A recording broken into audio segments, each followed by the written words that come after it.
and welcome. Are we live? There we are. Hi, hello, and welcome to Weekly MTG.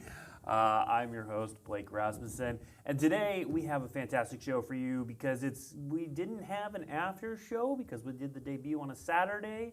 So we're going to overcompensate today by just showing you a lot of cards and talking about them and doing all the Duskmourn-y sort of things. And to do that today, I have two fantastic guests. I have Emily Teng and Jadine Klomparens, who are going to talk about, again, so many cards. If we have time at the end, we will get to some Q&A about Duskmourn and answer what we can. But in the interim, we're going to talk about many, many cards. And before we get to that, why don't each of you introduce what you did on Duskmourn? I was the world building lead. Yeah, I joined the team the last few months and kind of worked on iterating the final cards, doing all the play design balance work, getting the limited format in shape, and making it fun for standard. Cool. Is it fun for standard? I hope so. I believe so. All right, good. We are going to just dive right into cards, and we're going to start things off with a doozy. Emily, we have a sequel right off the bat. Meat Hook Massacre 2 was spoiled, the name at least was spoiled by Rosewater, and now we have quite the legendary enchantment with quite the casting cost. Tell us a little bit, how do we even have a sequel to the Meat Hook Massacre on Duskmourn? So, I mean, it's a time-honored tradition of the horror genre to have sequels. Mm-hmm. It's a pretty meta reference, but like in world, what happened was that, you know, there's the Omen Path there connecting a bunch of planes together. Mm-hmm. So stories have been able to circulate among the planes. So the story of the original Meat Hook Massacre went from Innistrad and made its way to Duskmourn, where Razorkin overheard it and then became inspired to do their own version. Really, that sounds cool. Let's do that. What is terrifying in other planes is just so much fun here. Well, and Jadine, the original Meat Hook Massacre was a very powerful card in Standard. How did you end up tweaking this one to make sure it was still resonant and hit the right power level? Yeah, so the really cool thing about doing a sequel to an enchantment is we don't get to do that a lot, and we kind of got to choose what that meant for the Meat Hook Massacre. We got to say, all right, Meat Hook Massacre, you are a dot, and I'm about to connect it to another dot, and we get to choose what through lines we want to keep. Mm-hmm. So here we said what's important is it has an X in its cost. It costs more or the same as the previous card was kind of the parameter we started with. Yep. And it has some kind of mirrored-ish effect on the battlefield with that ETB trigger. Mm-hmm. So we went bigger this time and tried to upscale the card in a way that would land not quite as powerfully in kind of the way Meat Hook Massacre did, but, just very cool, very novel. And I personally can't get enough of the fact that we did this sequel gag. Mm-hmm. The first time I saw it in the file, I lost about 5 minutes to laughing and was like, wait, we're serious? This is so cool. Yeah, I love it. And I love how, Emily, that we were able to build that lore into it coming through the Omen Paths as a story. I hope we see more of that in the future. Meat Hook Massacre 3? Well, I mean, maybe not specifically this one. But sure, why not? We'll see how this one goes over. All right, next we're going to get to 2 cards in a cycle, Jadine. And one of them, our first one, speaking of remakes, here is a reprint of a very powerful card we've seen a few times. Yeah, so enchantments are a really important part of Duskmourn, and when we kind of have a set focused around a card type that we don't really focus on all that often, one of the things we'll ask ourselves in design is, hey, what are some really cool things that we've done in this space before that we can connect to? Mm-hmm. So one of the answers for Duskmourn was the ley lines. This is cycles of enchantments that we've done before, historically cool and powerful in the game, and we wanted to kind of do them again, bring them to Duskmourn, see what that looks like on this world. And we chose to reprint Leyline of the Void exactly, doing this one again. In my book, probably the most well-known of the Leylines, the one that has seen the most competitive play. Yep. And just here it is again. It's one of kind of the statements we're making about Big Standard is you're going to be able to do all sorts of powerful things, but your opponents are going to have the tools to stop you. Leyline of the Void, very powerful graveyard hate card. Duskmourn graveyard hate set. We knew we needed some of it. It's back. All right.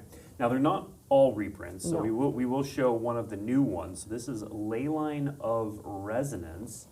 Talk about creating this new Leyline.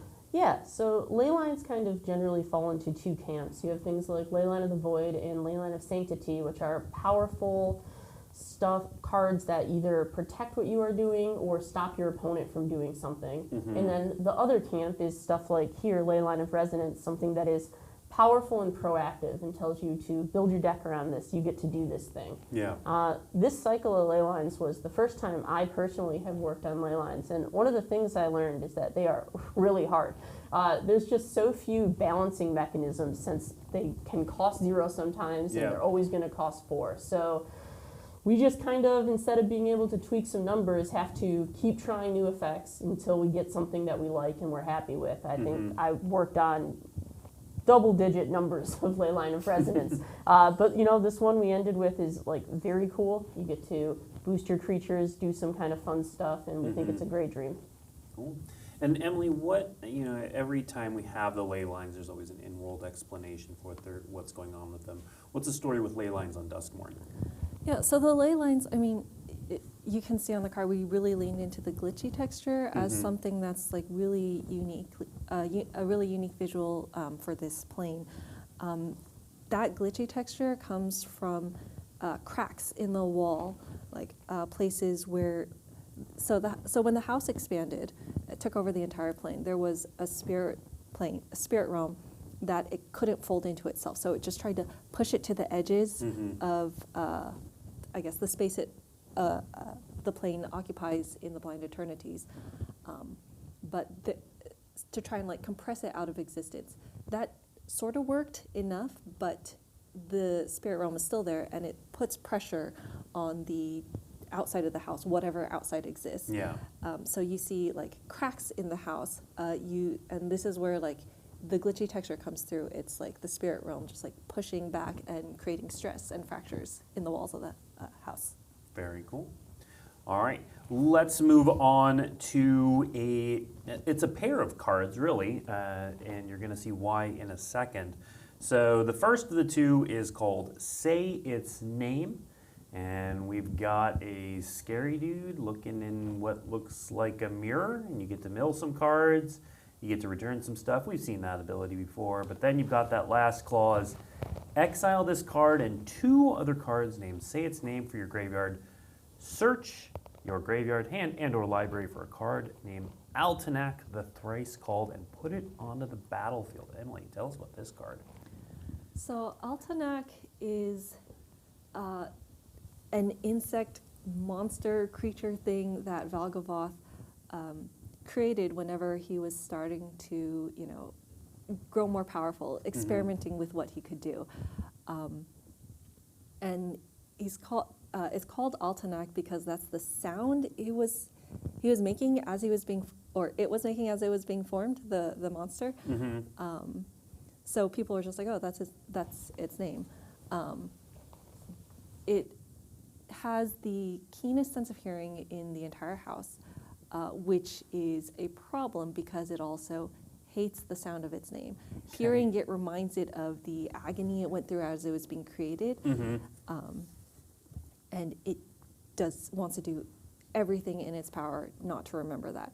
So you say its name too many times, it will come hunt you down and find you and kill you to stop you from saying it. Okay, well, let's see the thing that will hunt you down and kill you just for saying its name, which is Altenak. Nope, that's not it, but cool. Ethereal Armor. We will get to Ethereal Armor. Really cool reprint. Maybe we can jump back to, there it is, Altenak the Thrice Called. Legendary creature, insect beast, 9/9 for 7 mana. Whenever it becomes the target of a spell or ability an opponent controls, you get to draw a card. You can also discard it to return target land card from your graveyard to the battlefield tapped. So this is Altenac, Emily. Mm-hmm. Anything else we want to know about Altenac? Okay, fair enough. And Jadine, how much tweaking was there to get these two cards working together and playing nice and being a dream you could live sometimes? Yeah, a good deal. So one of the goals of having Say Its Name in Altenac is this is a really cool thing to aspire to in limited Magic. When you are picking your cards in draft, you can start valuing Say Its Name higher if you kind of have a lot. But it is really hard to do. It's not going to come together all that often. Yeah. So trying to balance the power level of Altenac when you do this thing versus when you're just kind of hard casting it for 7 mana as a giant green monster was most of what we were working on. Yeah, very cool. All right, Jadine, let's stick with you for the next card, which is Victor Valgavoth's Seneschal. We've got two pretty cards here, but we've got the double exposure as well. So Victor Valgavoth's Seneschal has that eerie ability and does a bunch of stuff when enchantment comes in play or room gets unlocked. So tell us about Victor, Jadine. Yeah, definitely. So eerie as a mechanic is something that asks you to just have a lot of enchantments, do this thing a lot of times, is kind of the fundamental what's going on with eerie. One of the things we like to do when we have a mechanic like that just says do this a lot is find a kind of limited version. Like, you don't need to do as many enchantments as you can in a turn or unlock as many rooms as you can in a turn. Do it 3 times. Yeah. That's what we're going to balance this one around. That's what we're going to pay you off for. And, as a character, Victor, one of Valgavoth's kind of helpers here. Demons, turns out giant house-creating demons don't need a lot of help. They just kind of need to make it to the battlefield. So a lot of the aid here is like, how do I get Valgavoth to the scene? And you're going to do that by surveilling a little bit, going to find him. You're going to make opponents discard cards in case you can't find that Valgavoth and you want their card, and then you're going to get a creature and you're going to put it into play, all by exploring the house or playing some enchantments. Yeah, I love that story that you can actually use Victor to get Valgavoth into play. So, Emily, who is Victor for those who aren't aware? So Victor is the head of the cult of Valgavoth. The cult of Valgavoth they believe that Valgavoth is the key to eventually achieving immortality. They believe that, as Valgavoth eats your fears, he will eat away that thing itself. So eventually, he'll eat away fear of death, which will result in a world without death. So they try and enable this by directly feeding their fears to him. This has the side effect of it kind of is eating away their humanity. So one thing we did for a lot of cultists is they just have these really wide fixed smiles on their face. A lot of time it's like they're overcompensating. It's like, let me smile. Normal people smile. It makes other people comfortable, right? Yeah. Do things normal people do, and then you will be normal. And all things are normal in this house of normality. And Victor is the only one in the house who has a constant direct line to Valgavoth. He's in constant direct communication. He's also the only one who knows exactly where the location of Valgavoth's lair is. So he's just kind of like the head of the cult. Also helps keep Valgavoth's secrets. Okay. All right. That's why he's got in that double exposure. He's got the moth on his mind. All right. Now let's go to the flip side of that and meet one of our heroes. So at the debut this past weekend, and by the way, if you have not had the chance to watch the debut we held live at PAX, highly recommend it. It is available on YouTube to rewatch, and we've got a really sick trailer, bunch of cards. We talk about all the mechanics, all of that sort of stuff. So if you're feeling a little lost here, maybe go back and check that out. But one of the characters we talked about but didn't show their card was Nico, Light of Hope. So Jadine, tell us what's going on here with Nico. Yeah, sure. So Nico here is, one of our adventuring party trying to go and save Nashi. Nico's previous card Nico, originally from the plane of Theros, cares a lot about enchantments. Great fit for Duskmourn. We're having them create these shard tokens when they enter the battlefield. Get some eerie triggers, maybe. Yep. Pretty cool. And then this really powerful ability to kind of turn those shards into copies of stuff you control.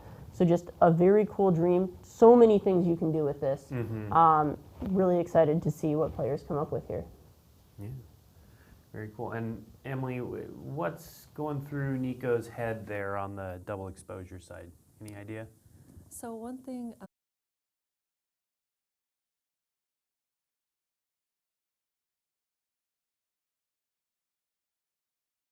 And any art in the set, hence the name. Wonderful. All right, now let's pop over to that card we saw earlier, which is a very exciting reprint, Jadine.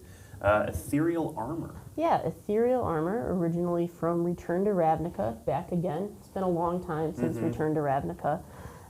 Makes sense for Duskmourn as kind of this enchantment-focused set. You're going to be able to get a lot of enchantments to kind of power up your ethereal armor. But one of the things about Magic Design is we work on these sets for a very long time, 2 or more years. And Duskmourn is one of the first sets to come out where we kind of were able to weave our new rotation for standard and 3-year standard into like the fabric of the set. Yeah. You know, we got to balance cards for it before, but here is where in the planning stages we were like, okay, what are the cool things we want to do with big standard? How is that going to impact what cards we make? Yeah. And kind of alluded to it before, you get to do powerful things. You're going to have 3 years of cards to play with. You're going to get to find cool synergies, and we're going to let you do kind of pretty historically powerful stuff. And Ethereal Armor is a step in that direction. All right, very cool. Next up, we have Ghost Vacuum. Let's see Ghost Vacuum. Maybe. There it is, Ghost Vacuum. We've got those 2 versions there. It's an artifact that can exile a card from a graveyard, and then you can pay 6 and sacrifice it to put each creature card exiled onto the battlefield with Ghost Vacuum, by the way, as a 1/1 spirit. So, Jadine, this is a very cool kind of top-downish design. Yeah, definitely. So the top-down here is really clear. You're going to capture some ghosts, and then you're gonna let them loose. Kind of a nice 1-2 punch. Yeah. So the fun challenge for my team, Play Design, is to go, that's a really cool story. How do we execute it on that in a way where players are going to want to play with this? And what we came up with is making it a fairly efficient piece of graveyard interaction at its base. We, again, wanted some of this. It's a graveyard set. Want to have some counterplay to the graveyards, and this was kind of the perfect concept for giving you some of that point-and-click graveyard interaction. Now, this is a good place, Emily, to talk about some of the sort of found technology on this plane. So can you talk a little bit about that? Yeah, like most of the artifacts, most of the technology that the survivors use here are all salvage, repurposed artifacts that have been left over or like from before the entire plane was swallowed up. Because it's like everyone here is just fighting to stay alive. You're not going to be able. You're not really gonna have time to sit down and experiment and build something new. You just have to like pick up what you can find a way to make it work, and hope it doesn't break down at a crucial moment. And what do we know about, it's obviously not much, but what do we know about the technology from the world before Valgaboth swallowed everything up? So they are one of the more technologically advanced magic planes that we have. I mean, you can see it in the design of the artifacts and everything we have. We know that it had 2 suns, and they had some sort of like infrastructure enough to create cities, and have like horseless carriages. Yeah. But they were also deeply entrenched in magic. Like demonic summoning was common knowledge. Okay. They taught magic regularly in schools, in their classes, and the plane was just starting, like people as a whole were just starting to become aware of a wider multiverse.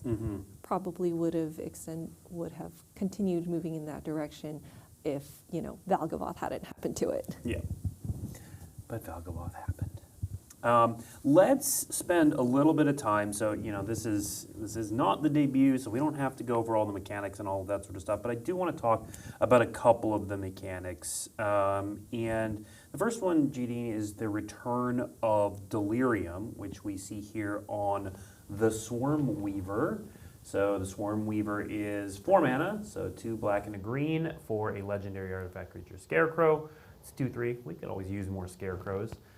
When it enters, create 2 1/1 black and green insect creature tokens with flying, and then there's that Delirium ability. And when you have Delirium, insects and spiders you control get +1/+1 and have Death Touch. So, Jadine, first of all, talk a little bit about the inclusion of Delirium in this set, and then how this card ended up like this. So Duskmourn, in a lot of ways, kind of always wanted to have some amount of graveyard focus. It is, I think, as we said in the debut, one of the spookiest zones we have. Yeah. The horror set kind of wants to care about the graveyard in some way. And when we have kind of that lean towards enchantments from rooms in the rest of the set, Delirium becomes a great fit as our graveyard mechanic in Magic that also cares about card types. So we're going to have this source of enchantments in the set, we're going to do enchantment creatures, and all of these things are going to help you to turn on Delirium. Delirium also just really fun, kind of excited to put this in a set. It's a fun quest to go on. It's got cool deck building to think about, just really excited to get players to play with it again, see what standard decks come up with. It's one of the major themes of the set. There's just a lot of cards aimed at it. The Swarm Weaver here, you know, maybe you don't think it is all that impressive on its face. 2 1/1s, you're going to get them +1/+1 in Death Touch. That's going to be impressive, sure. 6 power, great. But one of the things going on is that we aimed this kind of green-black Delirium package at being slow and grindy. So you're probably going to play multiple copies of the Swarm Weaver. It's going to go to the graveyard. You're going to get it back. You're going to go again. And all of these insects are just going to start accumulating and really pose a problem. Yeah. Well, and the other thing I like about that, mentioning playing multiples of these in a grindy deck, it itself is an artifact and a creature, so it covers half of Delirium itself if it ends up in the graveyard. Absolutely. You can even legend rule them as a legend. You get 2 card types in your graveyard right there if the rest of your plan hadn't come together. Comes up. Makes sense. Cool. All right. Emily, I want to go back to you for another mechanic, the coolest, weirdest, newest mechanic we have, which are rooms. So we have central elevator and promising stairs here. So real quick refresher for those who didn't catch the debut. This is sort of like a split card and sort of not, in that when you cast it, you're casting 1/2, whichever half you like, and then that half comes into play unlocked, and then later at sorcery speed, you can unlock the other half for its casting cost in the upper right-hand corner. And then when you unlock it, you get that effect. While it's locked, you kind of ignore that half and pretend it doesn't even exist. That's a short part of it. There's some other stuff that goes into it. But Emily, talk a little bit about bringing rooms to life in this set. Yeah, so, I mean, when we started working on this world, we started off with the idea that it was just like this endless haunted house. And so if it's an endless haunted house, everywhere is going to be inside. There's not really outside. It's a really unique geography. So we were tossing, I remember we were tossing around a bunch of ideas of how we might implement this. Like, I don't remember how seriously it was, but I know people were tossing out, what if we do a bunch of weird special lands or something? Enchantments is where we ended up at, because just like mechanically it was the best solve. But it also ended up tying in really well to what we were imagining enchantments a lot of for this set. So, I mean, for the world, Valgavoth created it, and his like malevolent psychic abilities have pervaded the entire world. And so enchantments, you get rooms and then like enchantment creatures like glimmers and nightmares and horrors which are all manifestations of Valgavoth's abilities, like how much he has threaded himself through the entirety of this plane. And Jadine, this, how do you land on a card that says, you win the game, referring just to rooms here? So I think the genesis of this one just came from, look, you're exploring this house. What is, as your adventurer in kind of the house, what is your reason to keep going through all of these horrors and keep opening door after door? Why don't you just hole up and kind of wait? And the answer is, well, maybe there's a way out. So our playtest name for this card was just Exit. Yeah. I don't know that there's actually a way to escape the house, but it's something to think about as you keep moving through the rooms. It likes to make you think there's an exit, so that you keep having hope right before it crushes you. Yeah, that makes sense. So if you were to find an exit, it would probably feel a lot like winning the game. But, how possible that actually is remains to be seen. All right. Next up, our next card is not. Actually, it is a mechanic. It has a mechanic on it. But we also want to show you it's got the cool Japan showcase. And you've seen a few of these so far, including, I think, one also previewed this morning. Let's take a look at Overlord of the Flood Pits. So this is one of the impending creatures. You see the 4 different versions there. Overlord of the Flood Pits has that impending ability, which we'll talk about in a second. And whenever it enters or attacks, you draw 2 cards, then discard a card. So Jadine, talk a little bit about impending first. Yeah, absolutely. So impending is kind of something we don't do a ton of. It is this mythic-only enchantment that we use a handful of times in the set. And the cards we put it on just get to be kind of obviously awesome. They're reminiscent of the original Titan cycle. They just do something that is very strong kind of right away, and you kind of get this balance between casting the card, impending the card, setting a trap for your opponent that's going to pay off in a few turns. Have all sorts of cool things you can do with it, but it gives you something immediately. It's really obvious why you want to play with the card, and just powerful. Yeah. And Emily, who are the Overlords? So the Overlords are Cellar Spawn. All horrors in the set are Cellar Spawn, which are Valgavoth's daydreams that get pulled out of his head, which they're his daydreams. They're wonderful to him. They're absolutely terrifying to everyone else. Most of the time, most other Cellar Spawn it's an unconscious occurrence. He doesn't deliberately make them, but the Overlords, he deliberately created them to help him, sort of monitor the rest of the house and carry out his plans whenever he wants to do something specific. There are 5 zones in the house, each for one of the colors of mana. Each one has its own Overlord, for the design of them, they have that Cellar Spawn spindly silhouette going on, but then we incorporated architectural elements from each of the zones just to tie them into that particular area. Very cool. Yeah, and we see the multiple different versions here. The Japan showcase with fractured foil is really nice. This again, if you go back and watch the debut, we actually have some simulated video of that. So that you can check out what those look like, but they are really cool in person. They are only found in collector boosters, but they're pretty sweet. Let's move on and start talking about some of the promos. Some of these you may have seen already, but we want to talk about kind of the gamut of promos. So first we're going to go through the cards found in the promo packs, which are the ones you can get for playing at your local game store.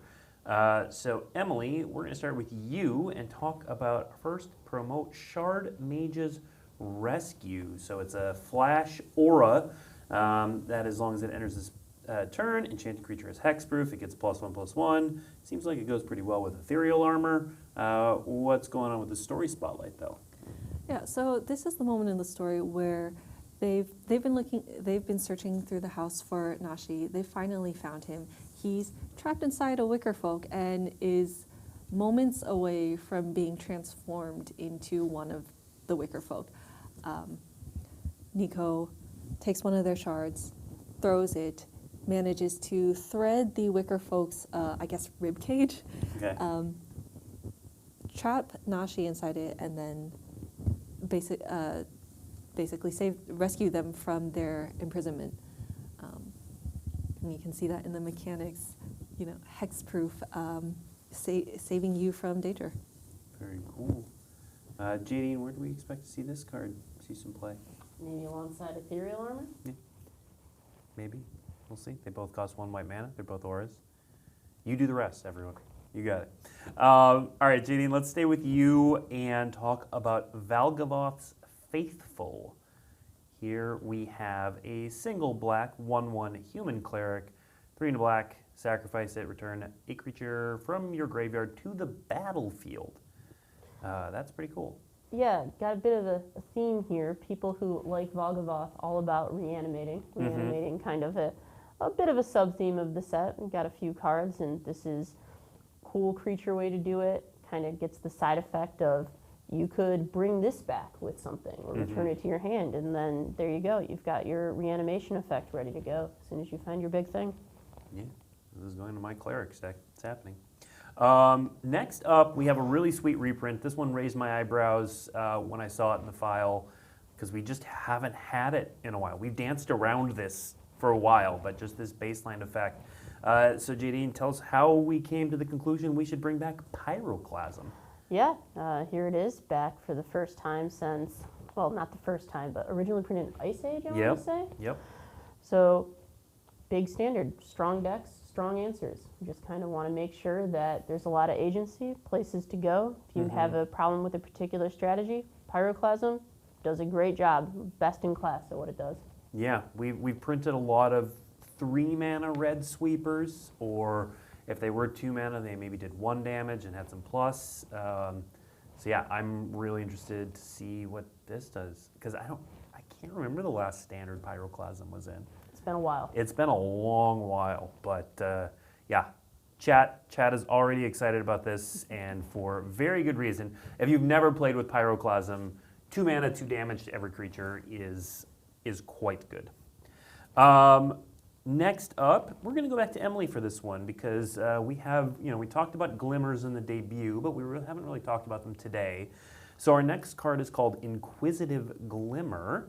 Enchantment spells you cast cost 1 less to cast on this 2/3 for 2 mana Fox Glimmer. It also lets you take a mana off unlock costs. So what are glimmers, Emily?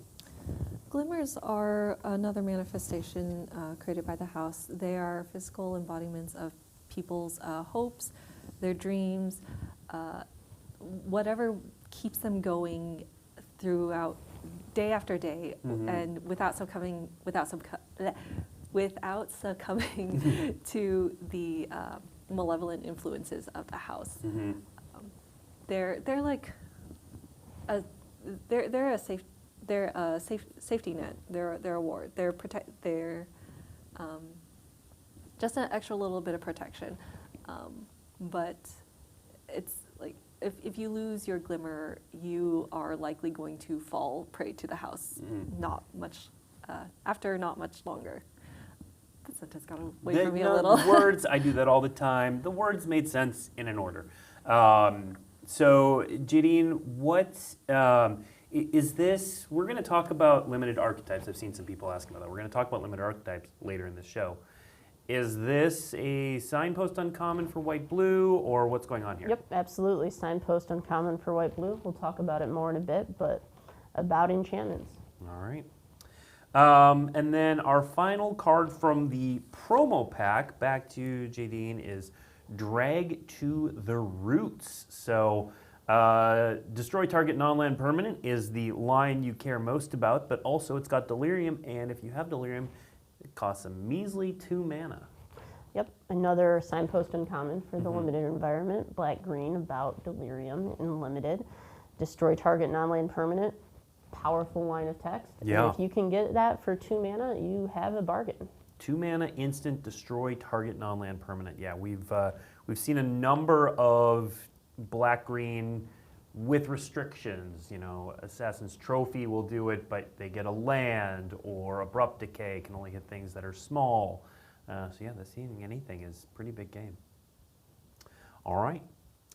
Next up, we have the bundle promo, which you may or may not have seen. So if you purchase a Duskmourn House of Horror bundle, inside that you will get 1 copy of Grievous Wound. Jadine, tell us about Grievous Wound.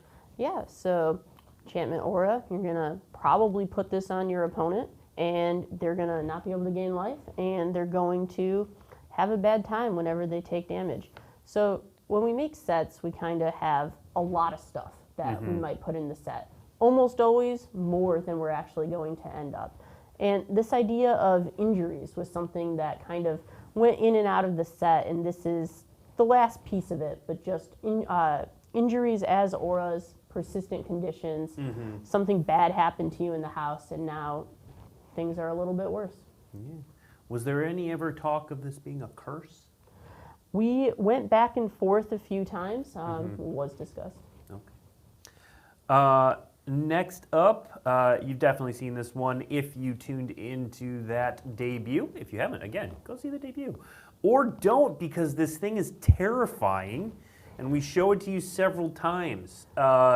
Emily, why? Why? Well, first of all, I don't know what you're talking about. It's a cute, cuddly little doll. That's all. Uh-huh. So the design for this was actually something one of our concept artists came up with, and we during our concept push, and it was in the world guide. We didn't have a card for it in the file before then, and then Jules, who was leading set design, saw the art in the world guide and immediately made a card just for it. Yeah, you have to. Anyway, buy a box promo. I will call out that Duskmourn is also doing something a little extra. So this is the buy a box promo. If you buy either a box of play boosters or a box of collector boosters, you will get a Twitching Doll promo, as long as supplies last. Check with your local game store. But Duskmourn does a little something extra. Alongside this buy a box promo card, you will also get a collector booster. So that is of Duskmourn. That is whether you buy a collector booster box or a play booster box, you will get this buy a box booster promo as well as a bonus collector booster. So definitely check with your local game store and get your orders in early so that you can hit those while supplies last. All right, next up, Jadine, we're gonna reveal, so most sets, I won't say every set, most set we have a rare land cycle. Sometimes they're reprints, sometimes they're medium power lands. These ones to me that we're about to reveal seem kind of off the charts powerful. Like these seem real good. They are strong. Yeah, all right, so let's show them and then you can talk about them and their design. So the basic gist of these, they are lands that come into play untapped. They add a mana of a color. And then if you control a basic land type of one or other two, it becomes a dual land. Yeah. Talk about these, Jadine. Yeah, so one of the main ways play design thinks about the land cycles that we put into standard is this a land that comes into play untapped on turn one and is strong and aggressive decks and can play 1 mana spells? Or is this a land that comes into play tapped early and probably comes into play untapped later on in the game? This is the way most of our lands are balanced. So these are kind of in between. On turn one, they're only going to make 1 color of mana, and that kind of puts some interesting deck building constraints. If you're playing with Flood Farm Verge, you're going to be more interested in playing white 1-drops than you are blue 1-drops, despite having this white-blue land in your deck, and that's just kind of a tension you have to balance in deck building. But upgrading these to the full dual land is not that hard. Yeah. I'll note this doesn't say basic plains or basic islands. This is any plains, any island. So in standard, you'll play these alongside the Surveil lands from the last set that just came out a couple of bits ago. In Pioneer and Modern, you'll play this alongside the Shocklands from Ravnica. There's lots of ways to do this, and once they're on, they're on. You didn't have to do a lot. You had to play 1 extra land, and you've got this as a full duel for the rest of the game. And Jadine, are we just getting 5 of these, or are we getting the full cycle of 10? In Duskmourn, we have these 5. Okay. There will be more likely at some point in the future. Yeah. Okay. All right. Yeah. Chat is definitely going nuts over these, and rightfully so. I mean, why play a forest when you can play a Hushwood Verge and have a little bit extra? Also call out, of course, the gorgeous full borderless versions on the bottom that you can also get in the set. All right, and then while we're talking about lands, let's look at the basic lands. Here they are. These are the 10 basic lands. Emily, is there anything you want to point out in the art in any of these? So one thing we try to do, like there's 2 cycles. So we try to do one cycle that is more of an interior space and more of an exterior space. Mm-hmm. Interior and exterior are subjective because it's all inside the house. Yeah. But like one that looks more obviously inside, one that looks a little more outside. Yeah. But I mean, as you can tell, they're so mixed. The house just blends every space together so inside itself. So it's like even in the interior ones, you'll see like some plants growing, some like mountain ridge like structures. The exterior, supposedly exterior rooms, you'll still see like furniture fixings, drapes, staircases, just trying to tie it all in and show that it's all like, inside of the house. Yeah.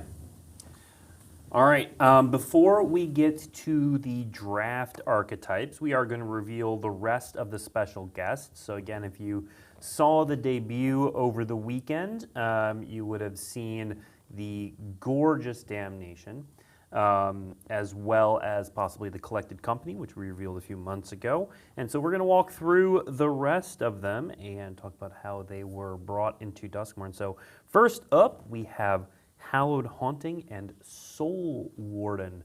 Emily, how are these Duskmournized? I mean, for all the special guests, what we try and do is just like reflavor them and put the world's flavor on them.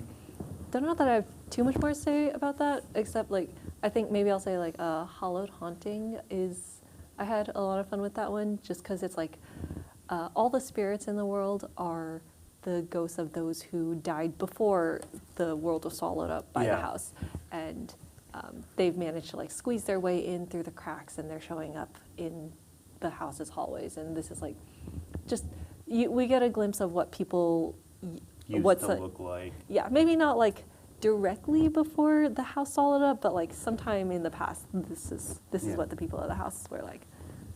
All right, next up, a pair of blue cards, including some of my favorite art from the set. We've got Expropriate and Phantasmal Image. That Phantasmal image is terrifying. Why have one clown when you can have 2? Oh, God. There's very good reasons not to have 2.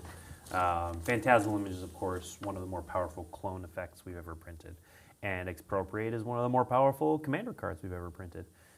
Just fantastic art there. Next up, a couple of black cards. We have Sacrifice, super on brand. Or sorry, not black card, black and a red card. Sacrifice, and then Maddening Hex, which that is a curse. Sure is.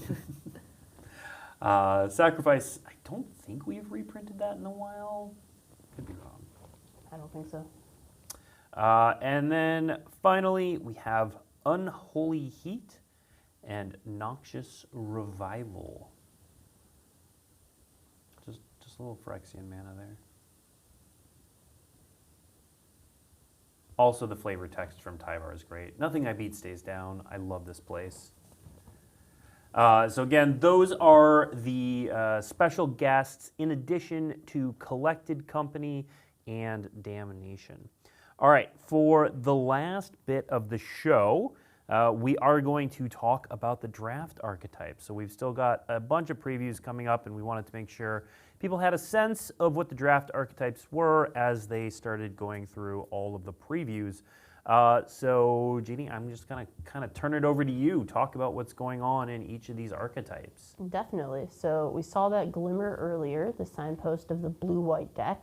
It's an eerie tempo deck. You're going to have bunch of enchantments, some rooms. You're going to use them to get your opponent's creatures out of the way and try and strike into their life total.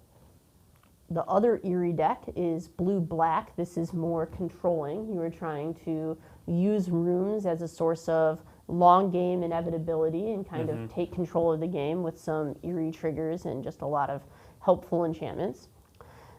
We've done white-blue and we've done blue-black. We'll go over to white-black. We've got this Reanimator deck.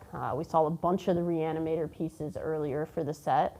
And it's kind of sitting in between these two Eerie decks if you think through the color combinations. So you're likely also going to pick up some enchantment synergies. But the main thing going on here is get big stuff into your graveyard and then get it out of it to the battlefield. Rooms in blue-red is kind of the place where we went all in on callouts to rooms and saying, put a bunch of these in your deck. It's going to be really cool. It plays as kind of a mid-range deck. I would say leans more towards the controlling side of things. You just have stuff to do with your mana all the time, and you're going to win the game that way. We can look at the black-red sacrifice deck. You're going to have enchantments laying around. One of the things we wanted was ways to get them off the battlefield. So black and red here is a creature and enchantment sacrifice deck. You'll try and get some stuff to get rid of and get bonuses for doing that. Again, kind of a mid-range value strategy.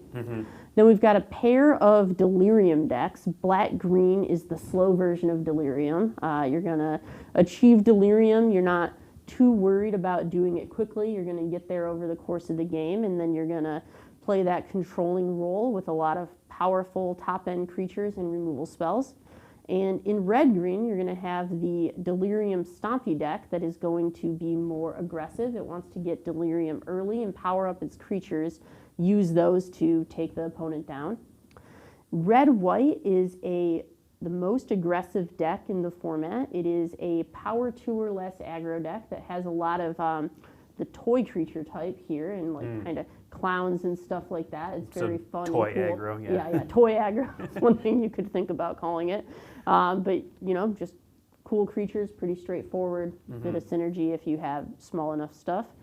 And then green-white, we have our survival color pair. This is the mechanic that we didn't see today, but cares about having your creature tapped at the end of combat. Yeah. It's another aggressive strategy. You'll use pump spells to get your creatures through combat, and there's going to be some stuff that lets you tap creatures without engaging in combat to kind of get the most of those abilities. And then Manifest Dread, which we also didn't look at all today, is centered in blue-green. You're going to put a bunch of cards face down from your library and probably flip them up to be super awesome later. It's another kind of mid-speed deck. All right. So that covers our topics for the day, but we do have some time left, so we will take questions from chat. You're going to help me out a little bit by just tagging @magic at the front of that to help me find it. And I have our first question by someone who did that. So I will go with Jadine for this one. Is toy a creature type or artifact type? That's question one. It is a creature type. Creature type. We saw that on the first room that we previewed, the porcelain dollhouse thing. Similarly, is Glimmer a creature type or enchantment type? Also a creature type. All right. Let's see what other questions we have. We'll go to Emily for this one. Are there any vampires in the set? I think maybe 1 or 2. Okay. But we did deliberately stay away from vampires because that's more of an Innistrad thing. Yeah. Yeah, actually, talk a little bit more about that. I feel like we've mentioned that once or twice, but never delved into it. How did you use creature types to differentiate this horror set from Innistrad? So, Innistrad is much more gothic horror. So, and it's got a lot of strongly associated creature types. It has vampires, werewolves, zombies a lot. So when we were filling out the house, we wanted to deliberately steer clear of those a lot. There aren't any aren't any werewolves, and I think we're pretty limited on vampires and zombies. Okay. We also took different visual treatments or how they came to be also. Yeah. All right. Jadine, do you know the answer to this? What happens when you blink a room? I believe I know the answer to this. Apologies if I'm incorrect, but the last rules we were working on is as it enters, you can choose one of the sides to unlock. Okay. Don't quote her on that. We'll see. There is, I will note, there is a mechanics article out. It's available, and my camera's over here, on dailymtg.com. You can look for Duskmourn mechanics. You can also look Duskmourn mechanics up from Google. And I know Matt Tabak was on Twitter this morning too, talking about the sort of corner cases for what happens in rooms. So definitely check those out. Let's see. We'll stay on rooms for a sec. Can you play a room with no doors unlocked? You cannot play a room like that. Again, not entirely sure. I think there are very fringe scenarios where that could end up being true on the battlefield. That may or may not be true, but in the course of most normal gameplay scenarios, you will always have an unlocked door. Fair enough. We'll stay with Jadine for this one. With all these new enchantment cards in the set, will there be any new ways to destroy enchantment cards? So I know that's always a balance for you all when you have a set that's based around a thing. Artifacts, enchantments, whatever, multicolor, the counterplay, how much do you put in, that sort of thing. So what about enchantments for this set? Yeah, definitely. Being able to answer what your opponent's doing is something we think is very important for kind of a fun standard format. You need to have that agency if you run into a deck that you just can't answer. So we definitely have enough cards in the environment to answer enchantments. I believe there are some, certainly in Duskmourn. I don't know that there are like new ways and like it's stuff you haven't seen before, but like yes, there are new cards and there should be enough answers to enchantments. Okay. I think this is another one for Jadine. Will all colors have common rooms or just blue-red? There are rooms in every color, and I believe at common in every color, although some colors may only have uncommons. Okay. Emily, this one's for you. So when we're seeing Duskmourn now, when the story takes place, do we know how long it's been since the start of the Ascension period until the story takes place? We do not. Okay. Are the cheerleaders and other modern characters from a non-Duskmourn plane, or are they from Duskmourn, or do we not know yet?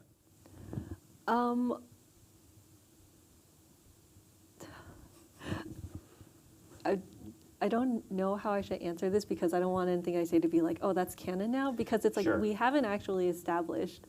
So we haven't established yet where individual, like... Yeah, like internally we have like our head canon, but we haven't had it written it down anywhere. Okay.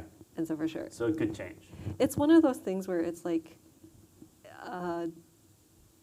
we prefer to leave it a little open because like at the time we were like, don't want to like box ourselves into Right. anything. Makes sense. Yeah, in case you find something cool you want to do with it in the future that maybe didn't match the initial headcanon. Right. Yeah, makes sense. All right, let's see. I'll take this one. Can we expect a Nashi reveal soon? Yes. It will be, what's today's date? Today's the 3rd. It will be by the end of this week, I believe, if I'm remembering. I only remember that because it might be moving by a day. We had a request to move the preview by a day, so soon. Emily, this is probably for you, and maybe we have an answer. Again, a lot of these story things are, if they aren't in the actual story, we might be leaving them a little vague, so this may be in that space. Will we see any remnants of Phyrexia and Duskmourn? We will not. Okay.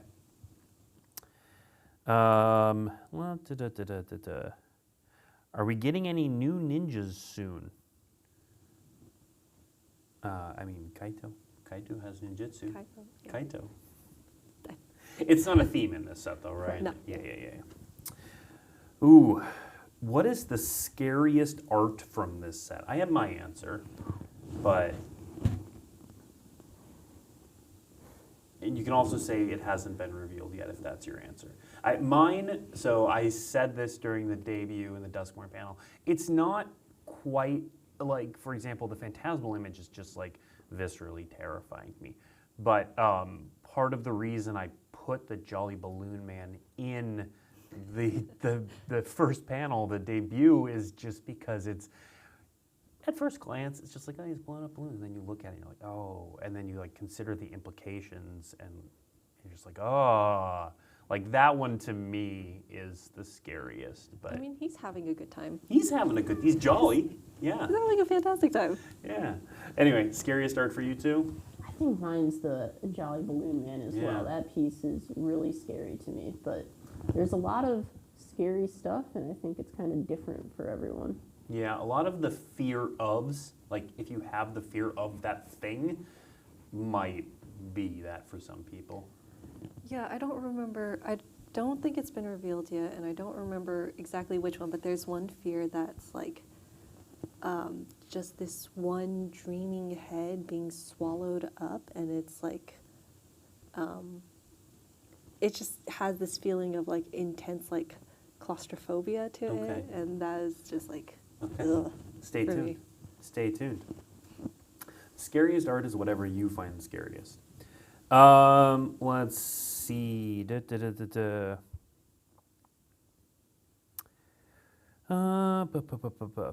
I don't think we're ready to answer this, but I'm going to read it just because I've seen a lot of thoughts around this. I'm going to read it and then we're not going to answer it, but it's a good question. Will Valgoth be a recurring enemy in the new multiverse saga? We're going to leave that alone That because is a good question, though. it is a good question. And it speaks, I think, to how well Valgoth is being received. That has so much to do with how Mira Grant wrote the story. Yeah. Like, she wrote it fantastically. Yep. And the art is fantastic on all the Valgoth cards and all of that.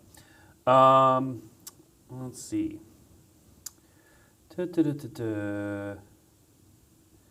Is there any reason we're not getting the enemy Verge dual lands in this set? Obviously, we're not going to say like when they're coming or any of that sort of stuff, but you want to talk, Jadine, a little bit holistically about how you all balance dual lands and what sets and where? Yeah, so we do like a lot of planning kind of ahead of time, mapping out what duels will be available in the environment, as it's just a really important piece of the game is what your mana base will be. We do 5 per set a lot more often than we do 10% per set, and we kind of think about balancing it in years a lot to kind of keep mana bases from being asymmetrical, but there's only 60 rares in most sets, so if we use 10 of those slots on duels, that's a pretty significant percentage, so Yeah. it can be hard to fit them all into one set. Yep, makes sense. We are just about out of time, so I'm going to make this the last question, this next question, the last question. There we go. I'm trying to find a question that hasn't already been answered somewhere else. I understand that not everybody sees and reads everything. Let's see. Let's see. I want to make I may be over-indexing for trying to get a cool question. So we're going to end on this one. Are there any more spiders or scarecrows in the set? Yes, probably.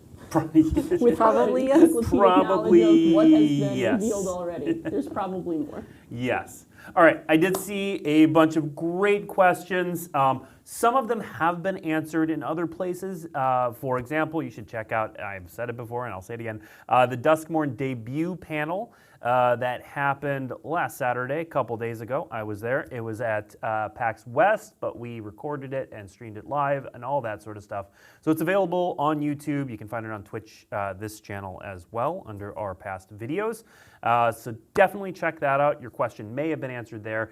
If it wasn't, or if you can't find it, or if you're just trying to find it really quickly, there are a bevy of articles available on dailymtg.com right now. There's a mechanics article, there's a collecting article, there are these stories by Mira Grant, which are excellent. There is a Planeswalkers guide that talks about Duskmourn, the plane as a whole. So you can either Google what you're looking for, and it may be available on dailymtg.com right now. Either that, or if you didn't get your answer and you can't find any of those places, we are on Twitter. We have a Discord. Magic is many places in the social media world, and we'll try to get an answer to your question if we can. I appreciate you, all of you tuning in. I appreciate you too sharing all of your Duskmourn knowledge with us. Next week, we will be back and we will be revealing an entire Duskmourn commander deck, which will be fantastically awesome. So thanks for tuning in, and we'll see you next week.